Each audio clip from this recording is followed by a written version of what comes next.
Well, what does he focus on? I'll tell you what he's focused on. Shower heads. You wash your hands, and in my case, I like to take a nice shower to take care of my beautiful hair. I have to stand in the shower for 15 minutes till it gets wet. It comes out drip, drip, drip. It's ridiculous. Yeah, it comes out drip, drip, drip. I believe that's how Stormy described it, too. Buckle up, folks. Jimmy Kimmel just torched Karoline Leavitt and Donald Trump in a roasting rampage that left no survivors. Ladies and gentlemen, grab your popcorn and brace yourselves, because late night took a turn for the savage, and it's Jimmy Kimmel who lit the match. In a jaw-dropping monologue that sent shockwaves across the political spectrum, Kimmel unleashed a takedown of Karoline Leavitt and her political godfather Donald Trump that was so fierce, so unapologetically. Raw, it felt less like comedy and more like a tactical strike. This wasn't your average monologue with a few light jabs. This was a full-blown roast, a late-night battlefield, and Kimmel came armed with jokes sharp enough to cut through steel. At the center of this comic hurricane stood Karoline Leavitt, the MAGA loyalist who's made a name for herself, defending the often indefensible. Kimmel painted her with surgical sarcasm, a mixture of wit and disbelief, dissecting her every public statement with the precision of a seasoned satirist. He wasn't just mocking her, he was unraveling the carefully choreographed talking points and exposing what he called a masterclass in political gymnastics. The kind where logic gets twisted into pretzels and accountability vanishes faster than a deleted tweet. But Karoline was only the appetizer. The main course, as always, was Donald Trump, and Kimmel didn't just poke the bear. He walked into the bear's cave, slapped it, and handed it a mirror. With relentless rhythm, he blasted Trump's latest avalanche of controversies, calling out the chaos, the contradictions, and the cult-like loyalty that seems to follow the former president like a shadow at high noon. This wasn't your typical jab at the orange-tinted enigma. Kimmel brought out the flamethrower and turned the studio into a 5-alarm roast zone. One of the most scorching moments came when Kimmel addressed Trump's endless stream of lawsuits, court appearances, and headline-hogging scandals. At this point, he quipped, Trump spends more time in court than Judge Judy. The audience erupted not just because it was hilarious, but because, frankly, it felt true. The former president has become such a courtroom regular that legal analysts joke about issuing him a punch card. 10 hearings and your 11th indictment is free. Kimmel's brilliance wasn't just in the punchlines, it was in the way he weaved the madness into a coherent narrative. He connected the dots between Karoline Leavitt's staunch defenses and Trump's ever-growing mountain of legal baggage, creating a tapestry of absurdity that was as informative as it was entertaining. In a world where political spin is everywhere, Kimmel's comedy felt like a spotlight cutting through fog.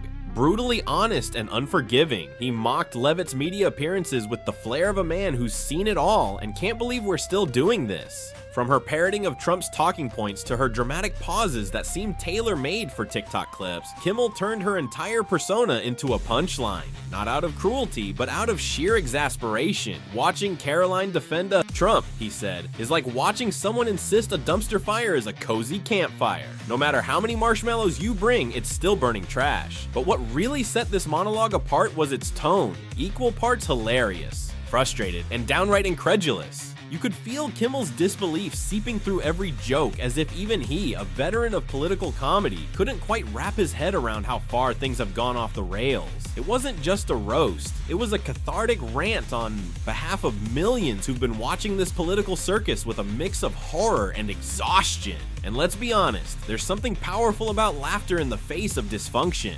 Kimmel knows that comedy can be a weapon, and on this night, he wielded it like a scalpel, not just to entertain, but to provoke, to challenge, to strip away the performance and expose the chaos lurking beneath. His monologue wasn't about partisanship. It was about truth, absurdity, and the maddening spectacle of a political machine that seems to have broken every rule and still demands applause. He even addressed the elephant in the room, the bizarre devotion some followers show Trump despite the ever-growing list of legal and ethical red flags. If Trump walked into a burning building and blamed the fire on windmills, Kimmel said, they'd bring him marshmallows and ask if he wants s'mores. It was savage, it was hilarious, and it was disturbingly accurate. Karoline Leavitt, for her part, may brush off the jokes as just another example of liberal media bias, but even the most hardened political operatives had to admit, Kimmel hit his mark. His takedown was sharp, calculated, and unflinching. This wasn't about scoring cheap laughs. It was about holding up a mirror and asking, is this really where we are now? And in a media landscape saturated with noise, Kimmel's voice cut through like a clarion call of reason masked in wit. His monologue went viral, shared across social media platforms with captions like, "Finally someone said it," and "Comedy with a conscience." It resonated not just because it was funny, but because it felt like the collective exhale of a public that's been holding its breath for far too long. In the aftermath, political commentators tried to spin it, some calling it unfair, others labeling it brave. But the truth is, comedy has always had a role to play in holding power. Accountable. From George Carlin to Jon Stewart, the best comedians have always dared to say what others won't, and Jimmy Kimmel, on this particular night, stood proudly in that tradition. He didn't just roast Karoline Leavitt and Donald Trump. He eviscerated the entire theater of denial, deflection, and distortion that so often passes for political discourse these days. And in doing so, he reminded us of the power of comedy not just to entertain, but to enlighten and to strip away the spin and reveal the madness for what it is. So yes, buckle up, folks, because if this monologue is any indication, Jimmy Kimmel isn't just here to tell jokes. He's here to shine a spotlight on the absurdity of our political moment, one scathing punchline at a time. And whether you agree with him or not, one thing's for sure, he's not backing down, not now. Not ever. And judging by the thunderous applause echoing from his studio that night, neither is his audience. I'm sorry, have you ever paid a tariff? Because I have. They don't get charged on foreign companies, they get charged on the importers. And ultimately, when we have fair and balanced trade, which the American people have not seen in decades, as I said at the beginning, revenues will stay here, wages will go up, and our country will be made wealthy again. And I think it's insulting that you're trying to test my knowledge of economics. Trump's all over the place. Look at China. Over the past 48 hours, the tariffs he put on China have gone from 20% to 104% to now he says at least 145%. He's calling out numbers like he's working a bingo hopper or something. There's no plan. When comedy meets confrontation, Jimmy Kimmel's mic drop moment against Karoline Leavitt and the Trump parade. Sometimes late night television isn't just about chuckles and celebrity gossip. It becomes a mirror reflecting the chaos, contradictions, and characters of modern politics. And in one such fiery episode, Jimmy Kimmel transformed his stage into a political roast pit, where one name stood out as the centerpiece of his takedown, Karoline Leavitt, the bold-faced defender of Donald Trump's echo chamber. Now, let's set the scene. The audience is laughing, yes, but not just at the jokes. There's a deeper sense of catharsis, a release of tension as Kimmel slices through the noise of political punditry and serves what can only be described as a gourmet-level clapback feast. The subject, a young, fiery, and unapologetically pro-Trump spokeswoman who recently stepped into the lion's den of national discourse. But Kimmel wasn't just poking fun. He was dissecting a phenomenon. Karoline Leavitt, the latest media sensation orbiting Trump's solar system of sycophants, has been on a crusade to spin facts, reframe realities, and sprinkle sugar over the sour legacy of her political patron. And Jimmy, he wasn't buying a single ounce of it. From the moment Karoline stepped into the limelight, she's been walking a tightrope, projecting herself as the voice of a new generation, yet parroting the same old talking points. She's polished, strategic, and unmistakably aggressive in her loyalty to Trump. But that slick media armor didn't stand a chance against Kimmel's razor-sharp monologue. He opened with surgical precision, painting Karoline not just as another political mouthpiece, but as someone so desperate to protect her boss's ego that she'd throw logic, history, and basic decency out the window if it scored her airtime. And here's the thing, he didn't even have to exaggerate. Karoline's recent comments and interviews practically wrote the jokes themselves. Kimmel, with that signature smirk, peeled back the layers of her performance, mocking her overly rehearsed sound bites, her hollow outrage, and the alarming speed with which she tried to paint any criticism of Trump as a full-blown assault on America itself. It wasn't just funny, it was deeply revealing, because underneath every joke was a hard truth. And then came the kicker. Kimmel turned his gaze from Karoline to the broader Trump entourage, a parade of figures who, in his words, seem less like political leaders and more like contestants in a reality show that somehow never got canceled. Karoline, in his eyes, wasn't the unique voice. She was just the latest finalist in the Apprentice-style audition for who could shout the loudest in Trump's defense. But here's the magic of what Jimmy did. He turned what could have been a petty takedown into a moment of cultural commentary. He exposed how deeply embedded the performance has become in politics, how people like Leavitt aren't just speaking for policies or principles, but auditioning for relevance, for proximity to power, for retweets and segments on cable news. Leavitt, to her credit, has tried to wear the criticism as a badge of honor, portraying herself as a victim of Hollywood elitism, a small-town girl standing up to the coastal media machine. But that narrative crumbled under Kimmel's spotlight. He didn't mock her background. He mocked her choices, her alignment, her unapologetic embrace of a man, and a movement that has fractured the nation like never before. In one unforgettable line, he compared her media appearances to a TikTok influencer doing political cosplay, a devastating burn that captured both the performance and the shallowness of her messaging. The audience roared, not because it was mean, but because it was dead on, and that's what makes this takedown different. From your typical late-night political rant, Kimmel wasn't just attacking, he was diagnosing. He was laying bare the hollow machinery behind personalities like Karoline Leavitt, the branding, the sound bites, the rehearsed indignation, the utter lack of introspection. It was a roast. Yes, but it was also a reflection of what our political discourse has become. Because let's face it, politics today is often theater, and too many people in the spotlight are more interested in getting their big break than in solving real problems. And in that theater, figures like Karoline Leavitt play their roles with impressive energy, but with scripts written by spin doctors and approved by political handlers. Kimmel's performance wasn't just a comedy sketch, it was a cultural moment. It reminded viewers that while these figures try to manipulate the narrative, truth and satire still hold power, that laughter can expose hypocrisy. That jokes, when wielded right, can reveal more than press conferences ever will. But there's another layer here, and it's even more important. The reason Jimmy's takedown resonated so deeply isn't just because of who Karoline is, it's because of what she represents. She's the embodiment of a generation of political figures who were raised in the age of clicks, clout, and cable TV, where sincerity often takes a back seat to spectacle. She's not alone, she's part of a trend, and Jimmy Kimmel, armed with a monologue and a nation watching, took a sledgehammer to that trend. What followed was a wave of reactions online. Clips of the segment went viral, hashtags exploded, and Karoline's defenders scrambled to reframe the narrative. But the damage was done. The roast had landed, the point had been made. And for a moment, viewers across the spectrum were reminded that the truth can be loud, clear, and laugh out loud hilarious.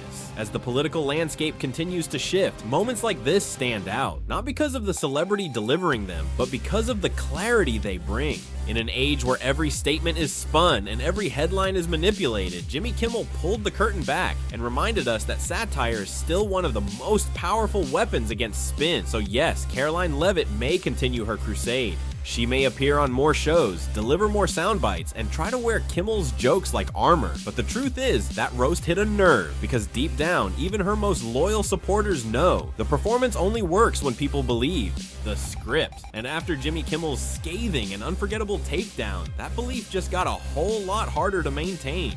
It's about time we have a president in the Oval Office who is putting the world on notice. The phones have been ringing off the hook, wanting to talk to this administration, this president, and his trade team to try to strike a deal. And it's because the world knows that they need the United States of America. They need our markets, they need our consumer. The president has a lot of leverage on his side because he has the best economy and the best country in the world that he leads, and he knows that.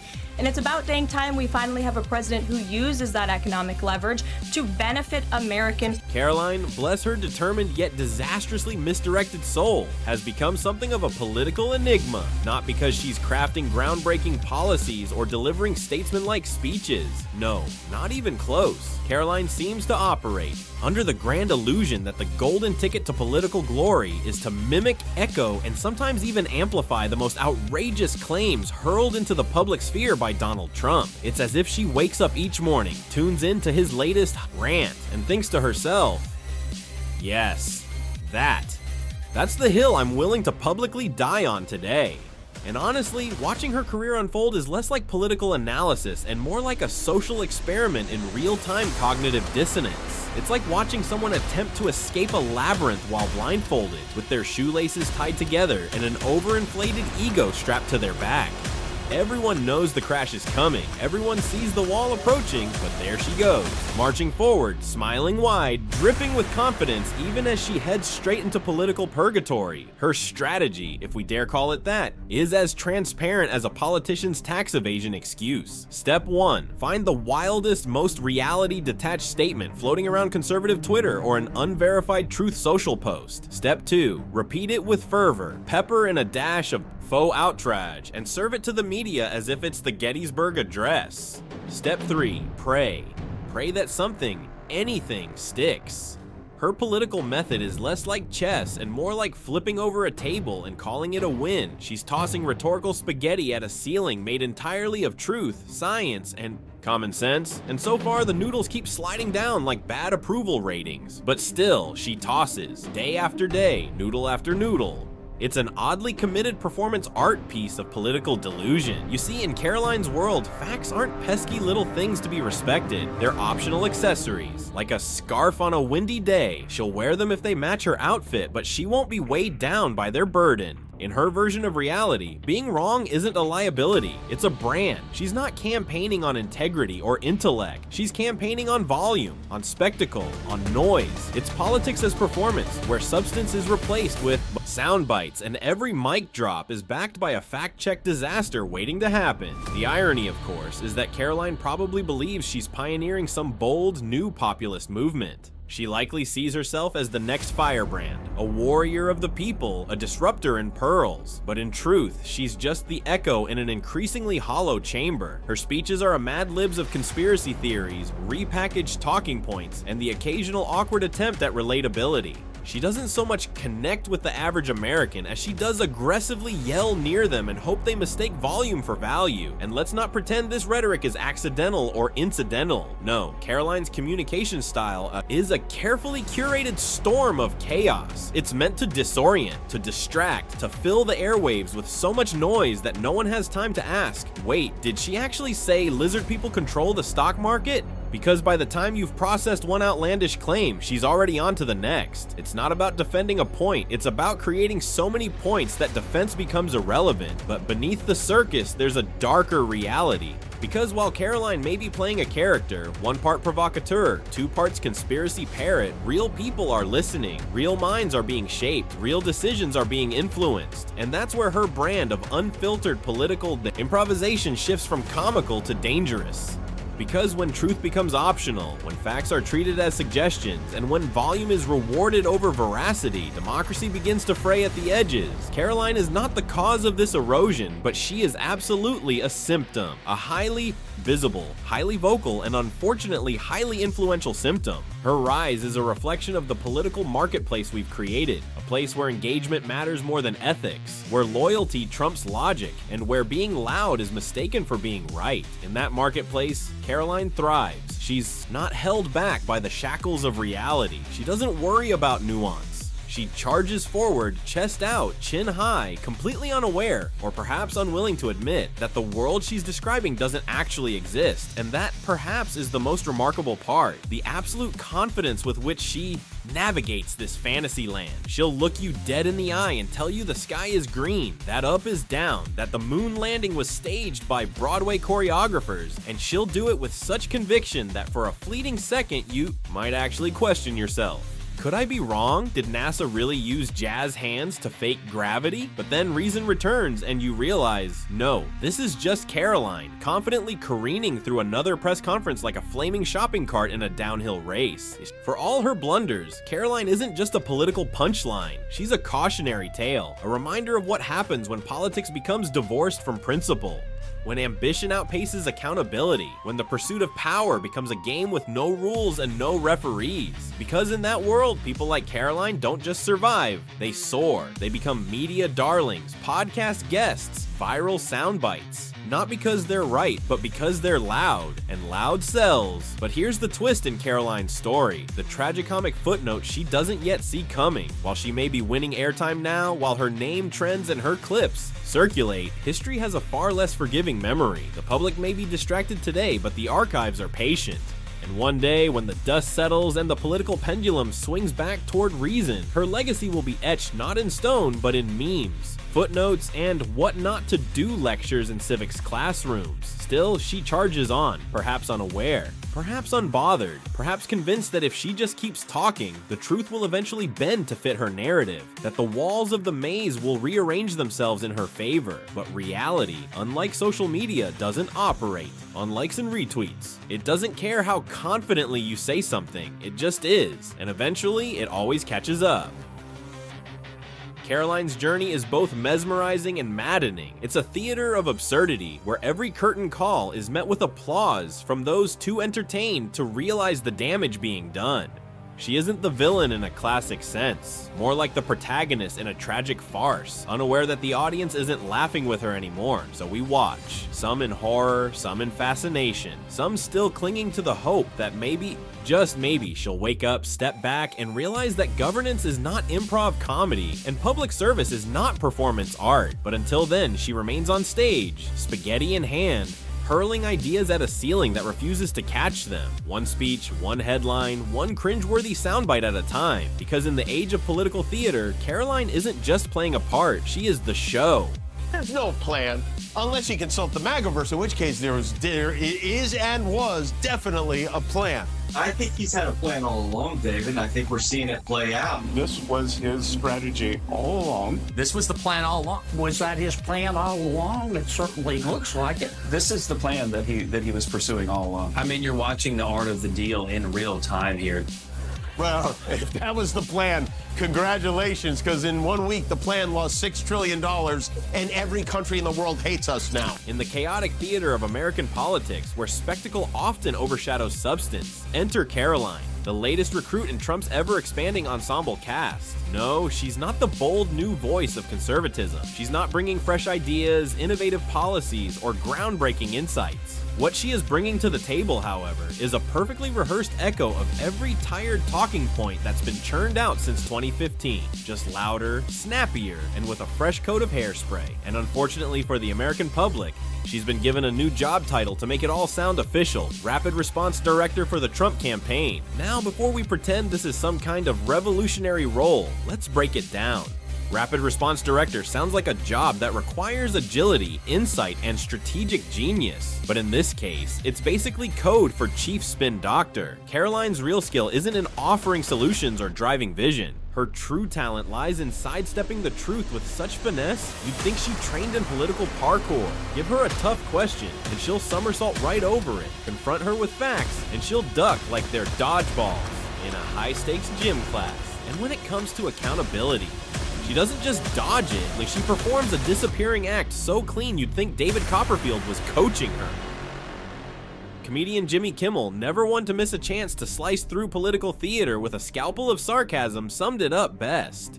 He didn't just roast Karoline, he flambéed her with the kind of precision only late-night satire can deliver. To him, Karoline isn't exactly breaking barriers, she's just another cog in the well-oiled Trump propaganda machine, spitting out the same copy-paste catchphrases that have been circulating in conservative echo chambers for years. Think America First, fake news, witch hunt, rinse and repeat. Kimmel even joked she sounded less like a strategist and more like a parrot, just one that swapped crackers for campaign bullet points. But let's be honest here, this isn't new. The Trump political engine thrives on repetition, not innovation. The same slogans, the same scapegoats, and now the same rapid response rhetoric. Karoline's arrival isn't a reboot, it's a rerun. And while it may be rerun number 728, the Trump base watches like it's their favorite sitcom. She's not hired to challenge ideas or elevate debate. Her job is to deflect, deny, and defend. In today's political landscape, that's apparently all you need to climb the campaign ladder. If you've watched Karoline in action, and you probably have, whether you wanted to or not, you'll notice she speaks with the urgency of someone who just read half a Wikipedia article and is now trying to win a debate. Her confidence is undeniable, but substance, that's negotiable. Ask her about policy, and you might get a rehearsed zinger. Ask her about Trump's legal troubles, and you'll witness a masterclass in verbal gymnastics. She'll dodge the question, pivot to Hunter Biden, invoke Hillary's emails for old times' sake, and then wrap it all up in a bow of victimhood. You might forget what the original topic was, but Karoline won't, because she was never planning to address it anyway. But what makes this entire performance more tragic than comedic is that it's not just about one person's media training. It reflects a broader issue, one infecting politics at large. The rise of political figures whose main job is not to do anything, but to talk about things without actually saying much at all. Karoline represents a new breed of operatives, media-savvy, buzzword-fluent, accountability-resistant mouthpieces whose main goal is to win the news cycle, not improve the nation. They're armed with sarcasm, slogans, and pre-approved sound bites. And to the untrained eye, they may even look convincing, but dig deeper and you'll find the same hollow core that defines far too much of modern-day politics. And perhaps that's what Kimmel and other critics find most exhausting. Not that Karoline exists, but that she's so typical, so precisely manufactured for today's media-driven circus. She's been sculpted by the same hands that crafted countless campaign personalities before her, polished to deflect criticism, trained to speak in slogans, and programmed to never, ever acknowledge fault. Mistakes, spin them, controversy, blame the media, scandal, call it a deep state conspiracy. It's a rinse and repeat strategy that has, unfortunately, worked time and again. To her supporters, Karoline is a firebrand, fearless and unapologetic.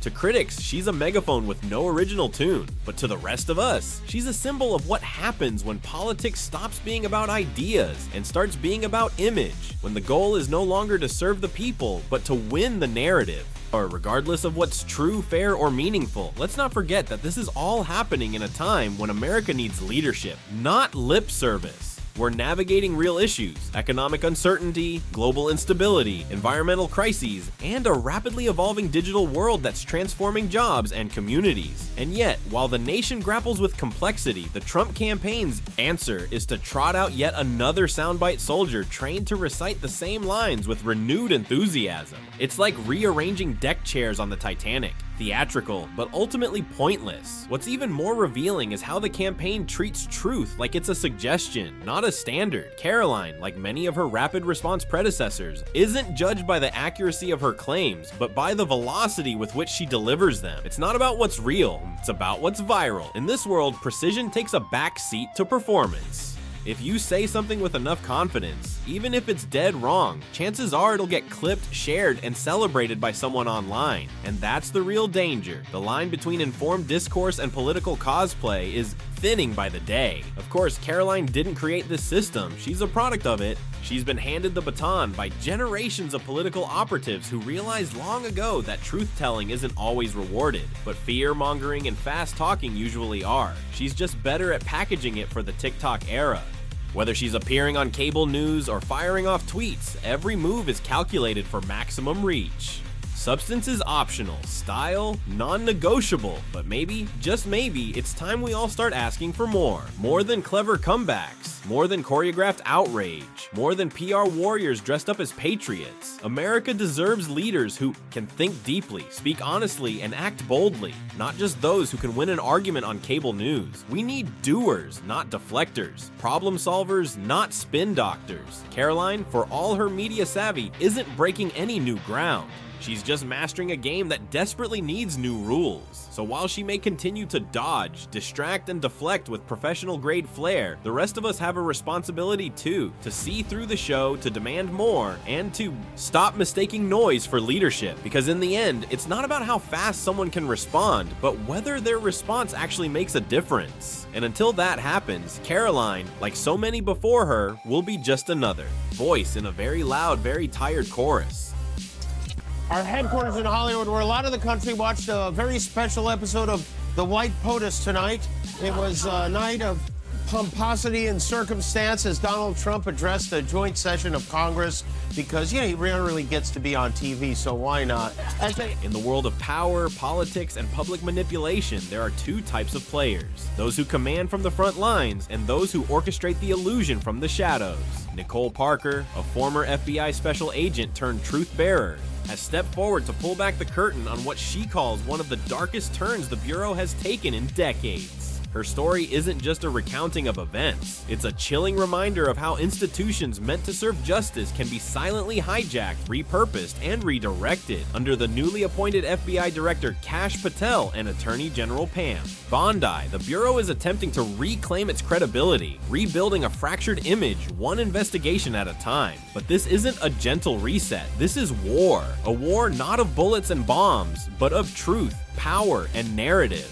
Behind every peaceful protest turned riot, behind every act of chaos justified in the name of justice, Parker says there's a money trail, a trail the new FBI is now ruthlessly following. And if the suspicions voiced by public figures like Elon Musk hold water, we're not just dealing with random outbursts of violence. We're looking at well-funded operations designed to destabilize. Parker isn't speculating. She's reporting, and her reports come from first-hand knowledge of the way things used to be and how far they've fallen. According to her, these aren't just misguided youths acting out. They're operatives, some funded, some brainwashed, many recycled from the unrests of 2020, acting under a banner of immunity.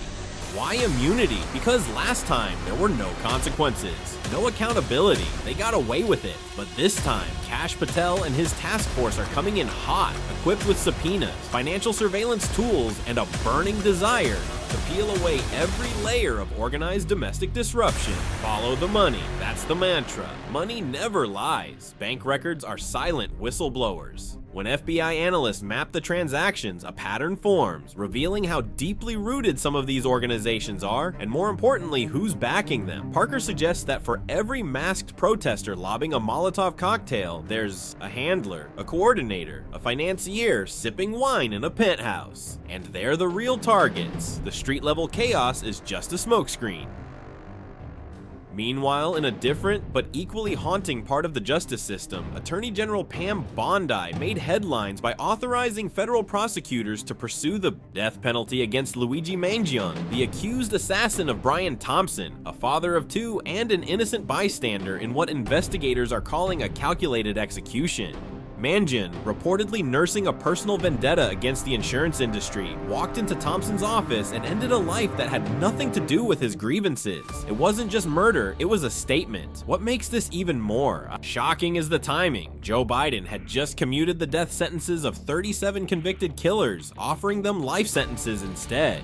That decision wasn't met with cheers, it was met with bipartisan backlash. For the families of victims, it was a betrayal. For Bondi, it was a declaration that the system had gone soft. Her decision to bring back capital punishment for Mangione wasn't just about justice, it was about drawing a line in the sand. A message to America. This is where tolerance ends. But the rot, Parker says, goes deeper than one murder or one riot. It's systemic and it's spiritual. When she joined the FBI, Parker believed in a mission. She believed in an agency that served justice without bias, defended the defenseless, and operated under one clear principle: truth above politics. But somewhere along the way, that mission got twisted. She recalls a pivotal moment that shook her to the core. Her friend, FBI Special Agent Laura Schwarzenberger, was shot and killed while executing a search warrant on a child predator. It was a high-risk operation. There was no SWAT team support, no backup, just courage. And then Parker reveals the most heartbreaking part. The FBI didn't even pay for Schwarzenberger's funeral, nor for her colleague, Daniel Alfin, who also died that morning. The Bureau said they lacked the funds. But strangely, that same organization had no problem deploying SWAT teams across the country to apprehend nonviolent January 6 suspects, many of whom were only charged with misdemeanors. Parker calls it what it is: corruption. Not just financial, but moral. The FBI, she claims, was being politically and socially weaponized. Resources weren't allocated based on justice. They were allocated based on optics. Meanwhile, families of fallen agents had to rely on private donors to bury their heroes.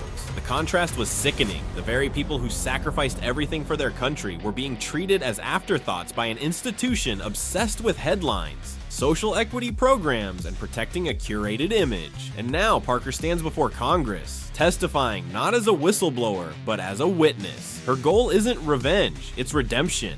Redemption for an agency that once stood tall, redemption for colleagues who died doing the right thing, and redemption for a nation being fed narratives instead of truth. Her testimony isn't just a list of missteps, it's an indictment.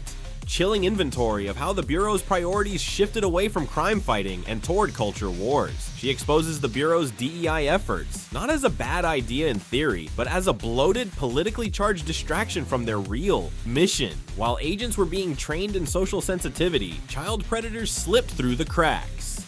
While managers reviewed cultural competency modules, violent criminals prepared their next move. And in the midst of all this, let's not forget the media's role in shaping the narrative. Enter Karoline. If you've never heard of her, consider yourself lucky. Karoline is the type of person who could stand in front of a 5-alarm fire, smile sweetly, and declare that the room is merely cozy.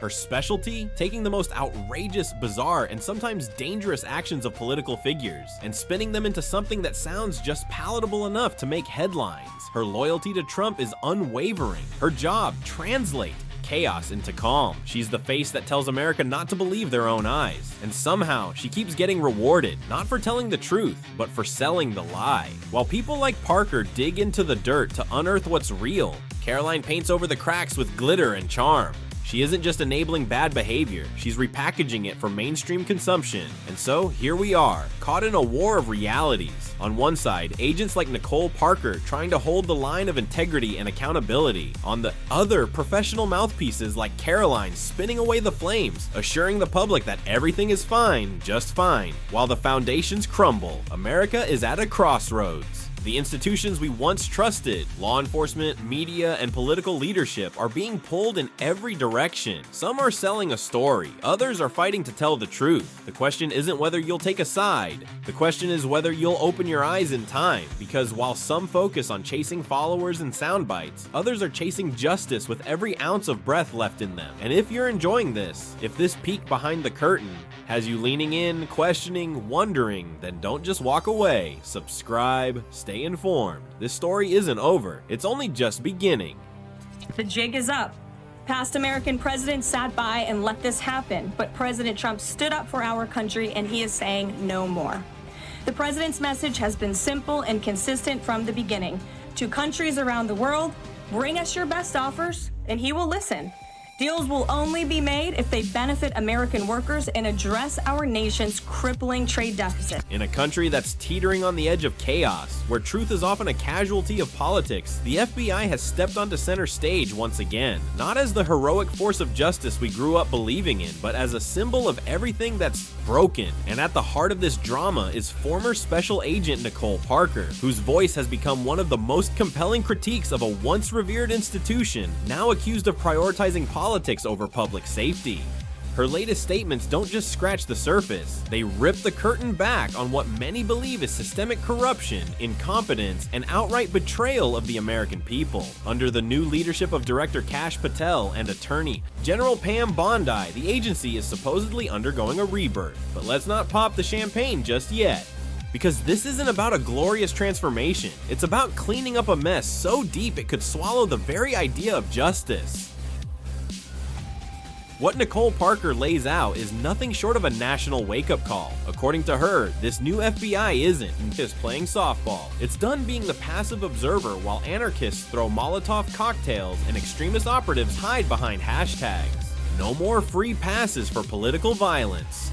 No more looking the other way while cities burn and private donors pull puppet strings.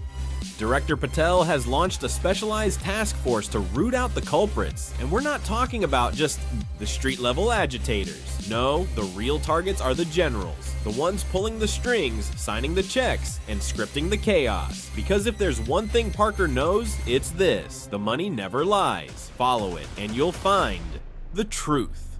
It's the kind of no-nonsense strategy that echoes old-school FBI values, back when the Bureau actually stood for something. But let's pause for a second. While the agency attempts to reinvent itself, America is still reeling from the kind of violence that's been brushed off, excused, or politicized for years. Parker pointed out that many of the recent offenders had already shown up in 2020, wearing different banners but spreading the same destruction. Back then, they got a slap on the wrist, if that. Now, not anymore. With Patel's new agenda, the gloves are off. And if Elon Musk's assertion is correct, that these groups are being heavily funded, then the new FBI might just be chasing down the biggest domestic conspiracy of our time. Foot soldiers beware. The real battle is for the brains behind the operation. And then there's the gut-wrenching tragedy that exposed the Bureau's hypocrisy. Nicole Parker didn't just leave the FBI because she was disillusioned. She left because she saw the agency abandon its own. Special Agent Laura Schwarzenberger and Agent Daniel Alphen were gunned down in the line of duty while protecting children from predators. Heroes by every definition. Well, what is he and how did focused the on? FBI honor I'll tell them? you what They he's didn't. focused on. There was no Shower financial heads. support for their You memorial. wash your The hands government and turned to in my private case, I like donors, to take a claiming nice they didn't have the shower funds. to And take yet, care of the my same beautiful agency hair. had no problem I have to deploying stand in the full shower SWAT for teams 15 across the minutes till country it to gets arrest wet. people for Comes out misdemeanors drip, linked to drip, January drip.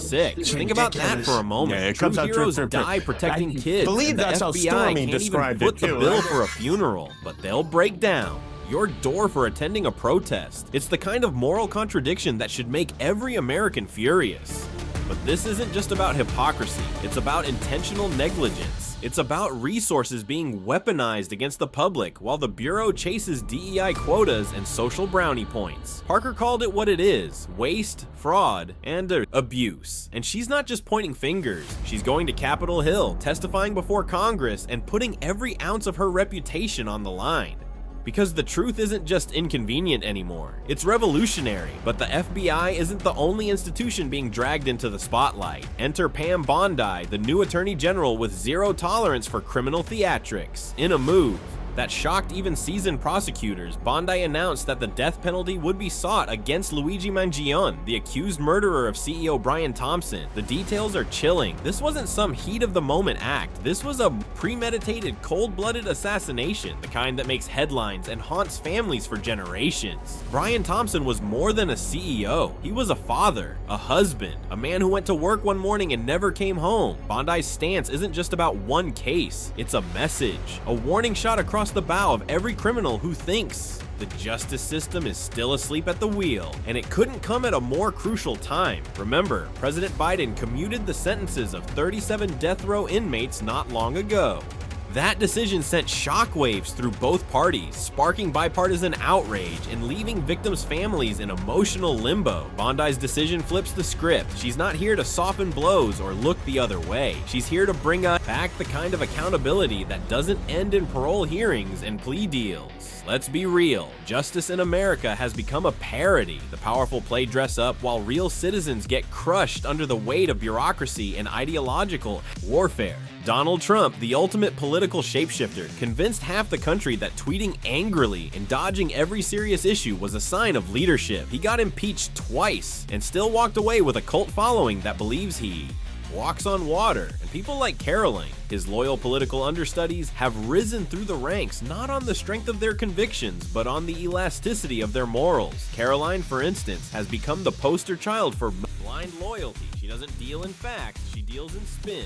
Watching her defend the indefensible is like watching someone play dodgeball with reality and getting hit every time. She parrots party lines with such robotic enthusiasm you almost forget she's a public servant and not a malfunctioning PR machine. When pressed on tough questions, she doesn't answer. She pivots, she deflects, she accuses.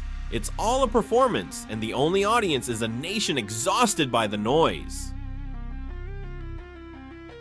Meanwhile, the real headline should be this: America is in trouble and no one in power seems capable of telling the truth. Institutions that once stood as pillars of democracy, the FBI, the Department of Justice, the presidency itself, are now PR battlegrounds.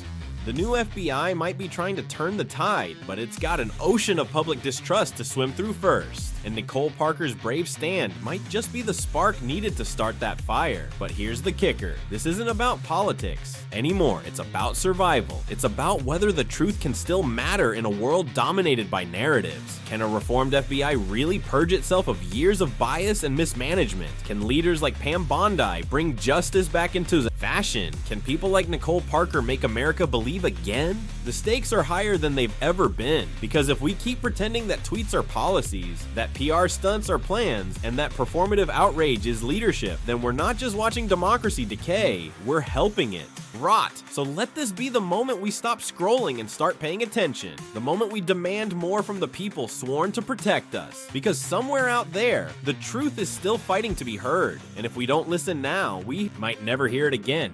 Tell us that L-Heap, the lie heap, is not one of those affected? So you're asking a hypothetical based on programs that you can't even identify.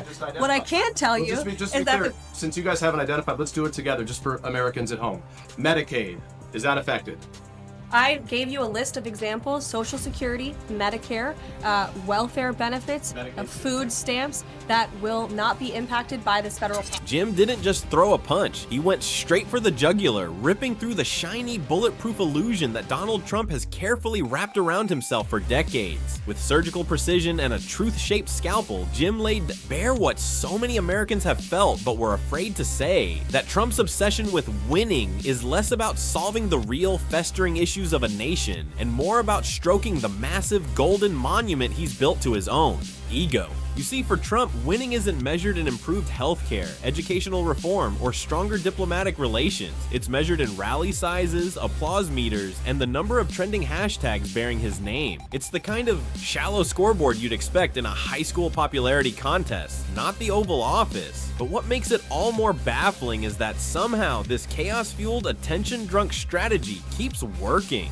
Against all political logic and social norms, the man continues to rise from scandal after scandal, like some reality TV phoenix reborn in the flames of controversy and confusion. It's as if he cracked the code of modern politics, not by mastering policy, but by turning it into performance art. Every tweet is a curtain call, every press conference a one-man show dripping in drama, hyperbole, and vague, bombastic promises. And the audience, they keep clapping. Not because the show makes sense, but because it's loud, it's bold, and it says the quiet parts out loud. Trump figured out something terrifyingly effective. In an era where outrage travels faster than truth, noise equals power. And Trump, if nothing else, is the master of noise. He doesn't just dominate the room, he is the room, the conversation, the distraction, the main event. Whether you love him or loathe him, your eyes stay glued, your thoughts stay orbiting his gravitational pull. That's not politics, that's a cult of personality. And let's not pretend this just started when he descended the golden escalator. No, this playbook was years in the making. Trump has been rehearsing for this role his entire life, from tabloid headlines to boardroom theatrics on The Apprentice. The man branded himself not as a thinker or a leader, but as a winner. Not because he always won, but because he convinced people he did, bankruptcy after bankruptcy. Strategic, failed businesses, fake news, lawsuits, scandals, impeachments, witch hunts. In Trump's world, losing doesn't exist, only conspiracies, enemies, and narratives to spin.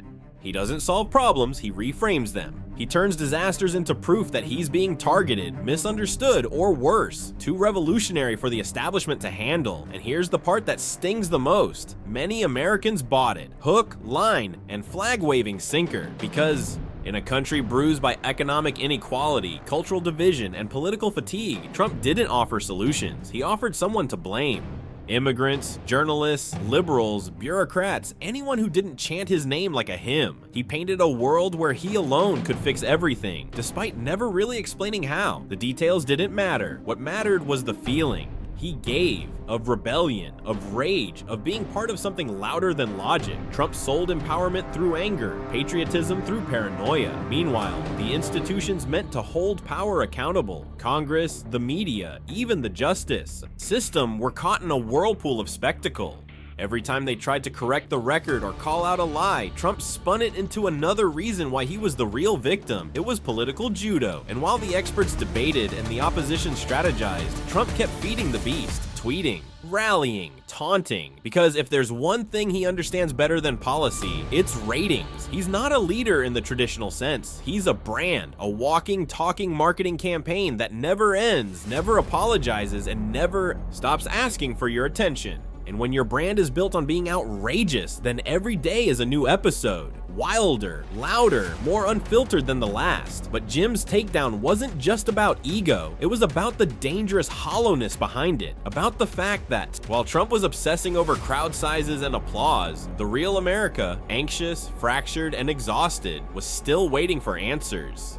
Jobs lost, schools underfunded, climate crises ignored, global allies confused. While Trump played the role of gladiator on Twitter, real fires were burning, and every time someone tried to bring it up, he waved it away with a slogan, a jab, or a meme. It was all part of the game. The rules didn't apply, facts were optional, empathy was weakness, and nuance? Well, that died somewhere between build the wall and stop the steal. Yet the irony is glaring. Trump, the self-declared king of winning, left a trail of broken promises and national fatigue in his wake. Infrastructure Week became a running joke. The big, beautiful healthcare plan never materialized. Mexico didn't pay for the wall. The trade wars cost American farmers billions. And still, the rallies roared on, because in Trump's America, winning doesn't require results. It only requires a show. And if you keep the lights bright enough, and the soundtrack loud enough, maybe no one will notice the cracks in the stage. But not everyone was hypnotized. Jim's words pierced through the noise, not because they were mean, but because they were true. And truth in the Trump era is rebellious. It dares to stand still while the circus moves around it. Jim reminded America that leadership isn't about retweets or red hats. It's about responsibility, about showing up not just when the cameras are rolling, but when hard, thankless decisions need to be made. It's about humility, not headlines. And while Trump may be allergic to both, that doesn't change the fact that they matter, that they should matter. What Jim did wasn't just political, it was cultural. It was a call to wake up, to look beyond the spectacle and ask the harder question: what are we really clapping for? A man who says the things we're too polite to say, or a man who refuses to say what needs to be said? Because real leadership doesn't demand applause, it earns it. And Trump, for all his branding genius and stage presence, has failed to prove that he understands this most basic truth. That being president isn't about being the loudest voice in the room, it's about listening. It's about lifting others up, not just lifting yourself into the spotlight. Still, as long as politics remains theater and spectacle trumps substance, the game continues. Trump might stumble, he might get booed off stage one day, but his legacy of rage as currency, of truth as negotiable, of ego as ideology will linger long after the curtain falls. And maybe that's the scariest part. Not that Trump won the game, but that he changed it. That he showed future leaders a dangerous shortcut. That if you're bold enough, brash enough, and shameless enough, you can bypass everything. Experience, facts, compassion, and still end up with the keys to the kingdom. Jim's takedown, then, is more than just a critique. It's a warning, a flashing red light in a political landscape addicted to drama. And whether America listens or scrolls, pass to the next viral clip will say more about us than it ever did about Trump. Maybe he wants to make sure we know it's a scheduled thing and not an emergency. Either way, I bet it's going to be an excellent report. Let me guess. His physical strength and stamina are extraordinary, his blood pressure is astonishing, and he is by far the healthiest president to have single-handedly tanked the world economy overnight. In a world where political discourse can often feel like a never-ending cycle of finger-pointing and blame-shifting, one comedian has managed to cut through the noise and shine a glaring spotlight on the absurdity of it all. Jimmy Kimmel, host of Jimmy Kimmel Live, has long been known for his sharp wit and unapologetic humor, but when it comes to exposing the behavior of former President Donald Trump, Kimmel has shown no mercy. His biting commentary and surgical precision in poking fun at Trump's endless tendency to avoid accountability have made for some of the most memorable moments on late-night television. It's no secret that Donald Trump's presidency was marked by a series of blunders, missteps, and controversies. From the economy to the pandemic, it seemed like every challenge faced by the country was somehow either someone else's fault or a problem that was too big for Trump to handle. Kimmel wasted no time in dismantling Trump's constant excuses, his refusal to take responsibility for anything that went wrong, and his talent for passing the blame on to others. To Kimmel, it's not just a pattern, it's a full-on spectacle. One of Kimmel's most memorable comedic takes came in response to the economic downturn that occurred during Trump's presidency. The economy, which had been strong under Obama's administration, took a significant hit as the country dealt with rising unemployment, an unstable stock market, and a growing sense of uncertainty. But, as Kimmel pointed out, Trump couldn't bring himself to accept any responsibility for the economic struggles that transpired on his watch. In fact, he managed to shift the blame away from his own administration with remarkable ease. The crazy man who had once bragged about his business acumen and his ability to fix the country's financial woes now found himself on the defensive, pointing fingers at anyone but himself. Kimmel couldn't help but mock Trump's behavior, highlighting the absurdity of the situation. With his usual flair for sarcasm, Kimmel compared Trump to a child standing over a shattered vase, hammer in hand, adamantly denying any involvement in the destruction. "Wasn't me." Trump's blame shifting became the punchline of many of Kimmel's monologues as the comedian expertly dissected the former president's unwillingness to accept the consequences of his actions. Watching Trump's denials play out in real time, Kimmel had a field day with the whole spectacle. It was like watching a bad sitcom, only it was happening in real life. The comedy was equal parts hilarious and maddening. Hilarious because it was so absurd, and maddening because the stakes were so high. As if the economic fallout wasn't enough, Trump's handling of the COVID-19 pandemic became another major source of mockery for Kimmel. The pandemic, which spiraled out of control in the United States, was a test of leadership, and to Kimmel's delight, Trump flunked it spectacularly. As the virus spread across the country, claiming hundreds of thousands of lives, Trump's response was one of confusion, incompetence, and, most infuriatingly, blame shifting. Kimmel's sharp observations zeroed in on Trump's constant insistence that the virus was someone else's fault, namely China. The blame China rhetoric became a staple of Trump's public speeches and press conferences as he attempted to deflect attention from his administration's failures. For Kimmel, this was an easy target. With his trademark wit, he roasted Trump's over-the-top insistence that China was to blame for the pandemic's devastation in the US. It was a line that Trump returned to again and again, as though saying it loudly enough would make it true. Kimmel, however, wasn't having it. He saw through the deflection and used it as fodder for his scathing commentary. Kimmel's ability to break down the absurdity of Trump's rhetoric with such precision is what makes his commentary so compelling. By highlighting the contradictions in Trump's actions and statements, Kimmel was able to expose the sheer ridiculousness of the former president's behavior. It wasn't just that Trump refused to take responsibility for his failures, it was that he went to extreme lengths to avoid it. And in doing so, he revealed a level of incompetence that was both alarming and hilarious in equal measure. But Kimmel's humor isn't just about making fun of Trump, it's about shining a light on the dangerous consequences of his actions. In the case of the pandemic, for example, Trump's refusal to take the situation seriously led to unnecessary loss of life and chaos. The delay in responding to the virus, the downplaying of its severity, and the refusal to promote mask wearing or social distancing contributed to the spread of the disease. For Kimmel, this wasn't just a punchline, it was a tragedy. And yet, Trump's inability to own up to his mistakes made it feel like the entire situation was a dark comedy. The problem, of course, was that it wasn't funny. It was deadly serious. Kimmel's critiques of Trump's presidency weren't confined to just the economy or the pandemic. He also took aim at Trump's tendency to stoke division and sow chaos. Throughout his time in office, Trump constantly found ways to undermine trust in institutions, spread misinformation, and inflame tensions between various groups. Kimmel often pointed out how this behavior contributed to the toxic political climate in the country, where every issue became a matter of us versus them, and compromise seemed impossible. Kimmel's take on this was both hilarious and sobering, as he illustrated how Trump's actions made it harder for Americans to unite and move forward as a nation. One of the most striking things about Kimmel's criticism of Trump is the way he blended humor with genuine concern.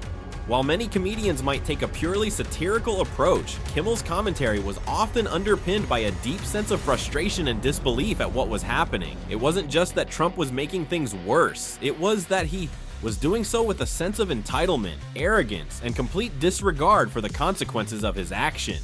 In Kimmel's eyes, Trump's behavior was not just funny, it was dangerous. Kimmel's comedic take on Trump's tenure in office is also a testament to the power of satire and holding those in power accountable. By using humor to point out the flaws and failures of a public figure like Trump, Kimmel was able to engage his audience in a conversation about the state of the country without resorting to dry political analysis or polemics. Instead, he used the universal language of laughter to make important points about leadership, responsibility, and the impact of Trump's actions on the American people. At the same time, Kimmel's roasting of Trump served as a form of catharsis for many who were frustrated with the chaos and instability of the Trump era.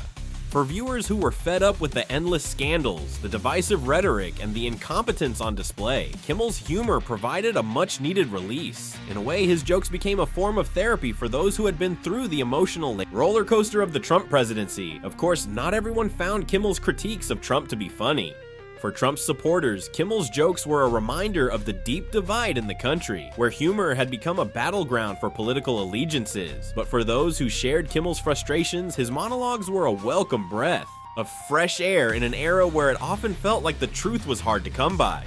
Kimmel's willingness to stand up and say what many were thinking, albeit through laughter, gave his audience a voice in the face of a president who often seemed determined to ignore theirs. In the end, Kimmel's roast of Trump was more than just comedy. It was a powerful commentary on the absurdity of the political system and the state of the nation. Through humor, Kimmel exposed the flaws, failures, and contradictions of a president who was unable or unwilling to take responsibility for his actions. And in doing so, he reminded us all that sometimes the best way to deal with the madness is to laugh at it, even as we recognize the very real consequences of the chaos. Kimmel's take on Trump's presidency was as hilarious as it was maddening, because ultimately, the comedy was in the tragedy itself. None of us can ever go on vacation again thanks to the plan. That's some plan. Let's be honest, even Donald Trump, not only doesn't he have a plan, he doesn't understand why he did this. Maybe he did it to distract us from all the other horrible stuff. Maybe he did it to distract us from the fact that they're deporting college students and firing the people in charge of fighting disease and fires, and he's attacking judges and journalists and lawyers. He's taking lunch and life-saving medications away from children who need it, not to mention helping his buddy Putin crush Ukraine and menacing Canada and Greenland, of all places.